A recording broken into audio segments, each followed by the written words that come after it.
इस वक्त की बड़ी खबर आपको दे, राजधानी पटना से बड़ी खबर मिल रही है। पटना के बेऊर इलाके में गोलीबारी की घटना सामने आई है और इस घटना में 3 लोगों को गोली लगने की खबर आ रही है। तो बड़ी खबर आपको दे रहे, 3 लोगों को गोली मारी गई है। पटना के बेऊर इलाके में कार्बाइन का इस्तेमाल गोलीबारी के दौरान किया गया है, यह भी खबर सामने आ रही है। तो बड़ी खबर आपको दे रहे हैं, पटना के बेऊर इलाके में गोलीबारी हुई है, 3 लोगों को गोली मारी गई है, यह खबर है। और इस दौरान गोलीबारी के दौरान कार्बाइन का इस्तेमाल किया गया। संजय हमारे साथ जुड़ गए, उनसे लेंगे ज्यादा जानकारी। संजय, क्या अपडेट है? 3 लोगों को गोली मारने की खबर सामने आ रही है।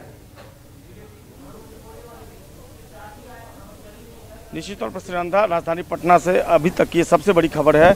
एक बड़ी आपराधिक घटना को अपराधियों ने अंजाम दिया बेऊर इलाके में और इस वक्त हम घटनास्थल पर मौजूद हैं। ठीक हमारे सामने ये प्रॉपर्टी डीलर का ऑफिस है। देखिए किस कदर यहाँ पर लोगों की भीड़ जो है वो जुट गई है।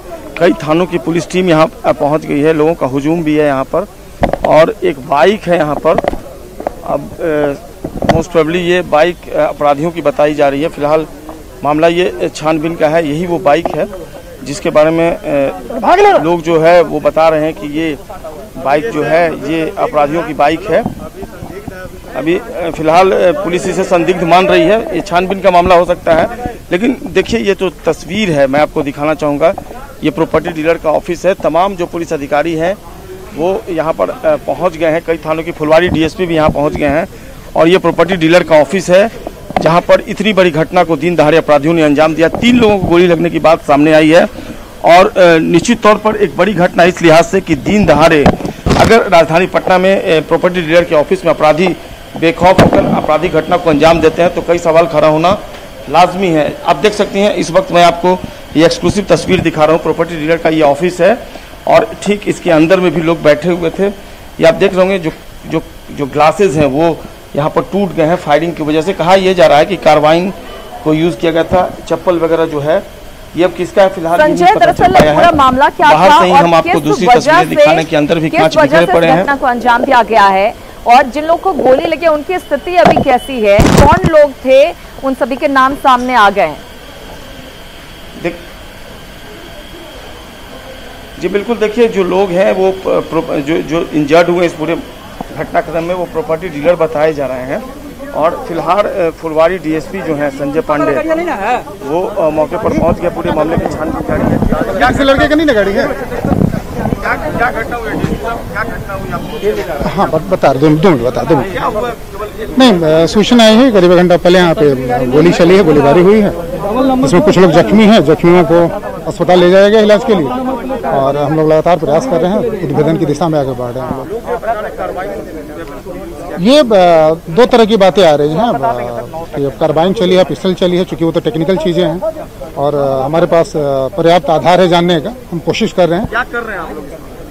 उद्भेदन कर रहे हैं और छापेमारी कर रहे हैं, गिरफ्तारी करेंगे। फुलवारी डीएसपी संजय पांडे बता रहे हैं कि पूरे घटनाक्रम में वो छानबीन कर रहे हैं और कोशिश की जा रही है, डिटेन किया जाएगा अपराधियों को जिनकी जानकारी। लेकिन पुलिस चाहे जो कर ले मुश्किल नहीं और जो कर ले, संजय, राजधानी पटना में जिस तरीके से गोलीबारी हुई है और 3 लोग घायल हुए हैं और अगर किसी की जान गई होती तो शायद पता लगाने में मुश्किल होती है, लेकिन यहाँ पर 3 लोगों को सिर्फ जो है गोली लगी है, उनका इलाज चल रहा है। तो उन लोगों से जानकारी मिल जाएगी आराम से कि कौन लोग थे, किन लोगों ने हमला किया है। लेकिन सिरंदा जिसमें 2 लोगों की स्थिति फिलहाल क्रिटिकल बताई जा रही है, उनको सीने में भी गोली लगी है और थाई में गोली लगने की बात सामने आ रही है। बहरहाल उनका इलाज जो है वो प्रायोरिटी है। पुलिस फिलहाल करे कि उनका इलाज हो जाए और वो अगर बेहतर महसूस करें उसके बाद निश्चित तौर पर पुलिस उनका फर्ज ध्यान लेगी। और जो अभी तक बात सामने आई है, पर्सनल एनमिटी की बात सामने आ रही है, जैसा कि पुलिस अधिकारी जो है वो बता पा रहे हैं। लेकिन पूरे छानबीन के बाद स्थिति पुलिस जो है वो किसी कंक्लूजन पर पहुंच पाएगी। सिरंदा बिल्कुल संजय, लेकिन इन सब के बीच जो सबसे बड़ा सवाल है कि दिन दहाड़े इस तरह से गोलीबारी की घटना सामने आती है, वो भी ऐसी जगह पर रिहायशी इलाका है और कितना बेखौफ है यहाँ पर जो भी अपराधी हैं जिन्होंने इस घटना को अंजाम दिया है, इसका अंदाजा लगाया जा सकता है इस घटना के बाद। जी निश्चित तौर पर देखिए जो घटना स्थल है, एक बार फिर से आप घटना स्थल को देखिए किस कदर लोगों का हुजूम जो है वो यहाँ पर उमड़ पड़ा है, जो पुलिस के लिए भी परेशानी का सबब बन जाता है। फिलहाल सिटी एसपी, एसएसपी, तमाम जो आलाधिकारी हैं उनको सूचना दी गई है, चूंकि कार्बाइन यूज होने की बात सामने आ रही है। जो विटनेस है वो बता रहे हैं तो थोड़ी देर में सारे जो सीनियर ऑफिसर्स हैं वो यहाँ पर पहुंच जाएंगे। और ठीक यहाँ से चंद फरलांग की दूरी पर पटना का बेऊर जेल, जो कि बिहार का सबसे बड़ा जेल है, वो है। इस लिहाज से ये काफ़ी सेंसिटिव एरिया है और यहाँ पर सिक्योरिटी का अरेंजमेंट जो है वो काफ़ी सख्त होता है। ऐसे में दिन दहाड़े 11 बजे अगर कोई अपराधी आते हैं और आकर इस तरीके से ताबड़तोड़ फायरिंग कर एक बड़ी घटना को अंजाम देते तो निश्चित तौर पर पुलिस की पेट्रोलिंग हो या जो तमाम चीज़ें कानून व्यवस्था को लेकर है उस पर सवाल खड़ा होना लाजमी है। बहरहाल पुलिस छानबीन का दावा कर रही है और कह रही है कि जो सीसीटीवी फुटेज है, कई जगह जो सीसीटीवी फुटेज आए उनको पुलिस ने अपने कब्जे में ले लिया है और सीसीटीवी फुटेज के आधार पर बहुत सारी चीजें सामने आएंगी। लेकिन क्या वहाँ पर दिन पहले की बात नहीं है, कोई प्रत्यक्षदर्शी है जिसने इस घटना को अपनी आंखों से देखा हो? क्योंकि ये तो ऐसा समय भी नहीं है कि कोई शख्स ना हो वहां पर। बिल्कुल, देखिए अगल बगल में दुकानें खुली थी लेकिन कई लोगों ने मैंने बात करने की कोशिश की, कोई बहुत कुछ बताने को तैयार नहीं है। जो लोग हैं उनसे मैं बात करने की कोशिश करता हूं कि कौन लोग हैं। आप लोग उस वक्त कहाँ थे? हमारा दुकान, हम दुकान में थे। आवाज वगैरह सुना? हाँ, तो आवाज हुआ तो हम लोग निकले, तब तक तो देखे भाग रहा। क्या चीज से थे? 2 बाइक से था। 2 बाइक था, दोनों पे 3-3 बैठे हुए थे और साथ में कार्बाइन लिए हुए थे, दोनों पे एक-एक। कार्बाइन से भी फायरिंग की गई? ये देखे नहीं हमने, हम तो दुकान को छोड़ के जैसे आ रहे तब तक उसको भागते हुए देखे हम। संजय, क्या इन्होंने भागते हुए चेहरा देखा था अपराधियों का? 8-10 तर आवाज आ रहा था, काउंट तो नहीं किया हमने। भागते हुए आपने देखा? भागते हुए हम खाली देखे हैं कि 2 मोटरसाइकिल आया होगा बिना हेलमेट का, मतलब एक गया। बगैर हेलमेट के? हाँ, एक जो पीछे लास्ट में जो बैठा और हेलमेट ले गया, 2 मोटरसाइकिल से था। एक बिना हेलमेट का मतलब जा रहा था, उसका पिक मतलब थोड़ा सा देखा जाए, जांच किया जाए। एक धर्मेंद्र नाम है और हाँ प्रॉपर्टी डीलर है, ये जो प्रॉपर्टी डीलर उनका भाई हुआ अपने धर्मेंद्र जी। सहोदर भाई उनको? हाँ, नहीं एक सहोदर भाई हुआ, एक रंजीत नाम हुआ उनका, वो कातिब है। और एक अभी तो थोड़ा डनिया है, अब स्थिति डनिया है। फोर्ट हॉस्पिटल में ले जाने की मतलब काम किए हैं। सीने में गोली लगी? हाँ, सीने में ये यहाँ पर लगा हुआ है। एक जो है धर्मेंद्र जी यहाँ पर पूरा मतलब लगा हुआ है, उनको थोड़ा डनिया भी पूरा हॉस्पिटल थी। हाँ, अभी मेरा नरेंद्र कुमार यादव होगा। उपेंद्र तिवारी। संजय, आसपास कितने सीसीटीवी लगे हुए हैं? जरा इनसे जानने की कोशिश करिए कि यहाँ पर आसपास सीसीटीवी कैमरे कितने लगे हुए हैं जिससे जानकारी ली जा सके कौन लोग थे। बिल्कुल, सिरांदा एंकर है, उनका सवाल है कि आसपास के इलाके में कितने सीसीटीवी कैमरे लगे? आसपास के इलाके में तो यहाँ पे लगा हुआ है और एक शायद इंस्टीट्यूट में भी लगा हुआ है।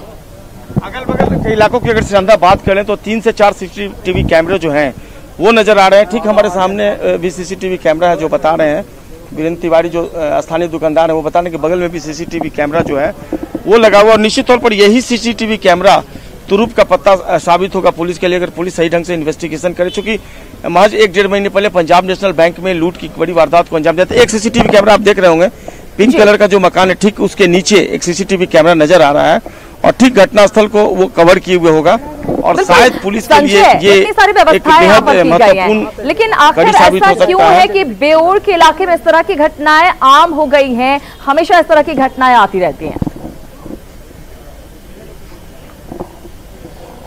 देखिए श्रीलंका केवल बेऊर की आप बात नहीं कर सकती हैं। राजधानी पटना में आपने सुना होगा कल एक गैंग रेप की घटना सामने आई थी जिसमें 6 लोगों को पुलिस ने समय रहते गिरफ्तार कर लिया। इसलिए पुलिस की बात बहुत ज्यादा नहीं पिटी। खुद senior SP Upendra Sharma action में थे, लिहाजा जो आरोपी थे वो पकड़ लिए गए। रात भर छापेमारी चली। City SP Jitendra Kumar city SP east हैं वो, और जब मीडिया में ये खबर है उन्होंने कहा कि मीडिया से ही जानकारी मिली थी। तो राजधानी पटना की विधि व्यवस्था समय समय पर सवालों में खड़ी होती रही है। कोई आज का ये मसला नहीं है, पुरानी बातें हैं और लंबे अरसे से राजधानी पटना को अपराधियों ने पुलिस को चुनौती देने का सिलसिला है वो जारी रखा है। लेकिन आज इस लिहाज से ये बड़ी घटना है कि बेऊर इलाके में एक बार फिर से कुछ दिन पहले AK-47 को यूज किया गया था और आज कार्बाइन को अगर यूज किया गया है तो निश्चित तौर पर यह पुलिस के लिए एक परेशानी का सबब बन सकता है। जैसा कि विटनेस भी बता रहे हैं कि उनके पास कार्बाइन था, अगर कार्बाइन था तो निश्चित तौर पर ये कोई मामूली गैंग नहीं होगा, एक प्रोफेशनल गैंग होगा। फिलहाल पुलिस इस चोरी को लेकर साथ में चल रही है। और कौन सा ये गैंग है, एक और सवाल जो मैं जानना चाह रही थी कि आसपास जिनकी दुकान है, जिन लोगों से भी बात भी कर रहे थे आप, उन्होंने देखा कि 2 बाइक थी और 2 बाइक पर 3 लोग सवार होकर जा रहे थे। तो क्या पहले इन लोगों को यहाँ के स्थानीय लोगों ने देखा है क्या, कि पहले इनके यहाँ आते जाते रहे हों या फिर किसी तरह से जानते हो? जी देखिए, जो बातचीत कर रहे हैं ये कारोबारी हैं और बहुत कुछ खुलकर वो कैमरे पर नहीं बोल सकते। उनकी व्यवस्था आप समझ सकती हैं सिरांधा कि अगर उन्होंने आइडेंटिफाई कर भी लिया होगा तो ऑन कैमरा वो उनको पहचानने की बात नहीं करेंगे, क्योंकि कल को हो सकता है कि उन्हें आगे बढ़ना पड़े इस पूरे मामले में। लिहाजा वो बहुत कुछ बोलना नहीं चाहते। जिस तरीके से एक बड़ी घटना को अंजाम दिया गया है, एक प्रॉपर्टी डीलर, आपने सुना कि इनकी सिचुएशन जो है उनका क्रिटिकल है, उनको नजदीक के हॉस्पिटल में एडमिट करवाया गया है। तो बहुत कुछ जो दुकानदार हैं वो अपनी सुरक्षा के लिहाज से बहुत कुछ बोलना नहीं चाहते, कैमरे पे शेयर नहीं करना चाहते अपनी बातें, लेकिन ऑफ द रिकॉर्ड जरूर हम उनसे बात करेंगे और जानने की कोशिश करेंगे कि एक्चुअल में क्या उन्होंने उनका फेस देखा था, पहले भी आते रहे, तमाम जो ऐसी बातें हैं अपडेट लेते रहेंगे। बहुत धन्यवाद फिलहाल इस जानकारी के लिए, लेकिन सवाल जरूर उठता है कि आखिर एक के बाद एक राजधानी में इस तरह की घटनाएं क्यों सामने आ रही हैं?